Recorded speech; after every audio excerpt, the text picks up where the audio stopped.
मां अहिल्या की 300वीं जयंती पर जावरा में प्रदर्शनी का उद्घाटन। मां अहिल्या की 300वीं जयंती के उपलक्ष्य में भाजपा द्वारा आयोजित कार्यक्रमों की श्रृंखला में जावरा कंपाउंड स्थित भाजपा कार्यालय में केंद्रीय मंत्री श्री जी किशन रेड्डी ने मां अहिल्या पर आधारित प्रदर्शनी का उद्घाटन किया।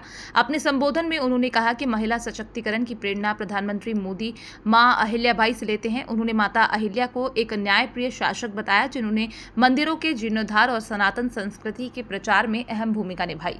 रेड्डी ने कहा कि मोदी सरकार ने 33% महिला आरक्षण माता अहिल्या को समर्पित किया है और देश के तीर्थ स्थलों के विकास में भी उनकी विरासत को आगे बढ़ाया है। उन्होंने सर्जिकल स्ट्राइक, एयर स्ट्राइक जैसे कदमों को देश की सुरक्षा के प्रति मोदी सरकार की प्रतिबद्धता का उदाहरण बताया। उन्होंने कहा कि आज पूरा विश्व प्रधानमंत्री मोदी की ओर देख रहा है और भारत को शक्तिशाली राष्ट्र बनाने के लिए जनता उनका साथ दे रही है। माता अहिल्याबाई जी का 300वीं जन्म जयंती पर देश भर में लगातार 1 साल का कार्यक्रम आयोजन किया गया।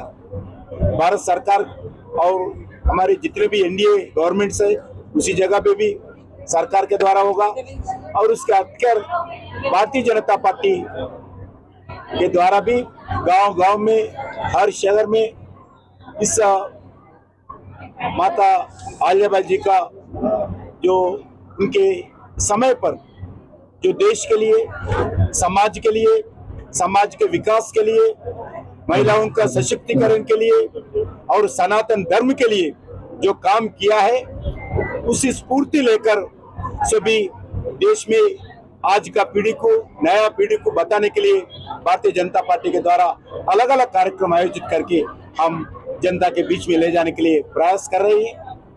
खासकर इंदौर के लिए हमारे लिए सौभाग्य है।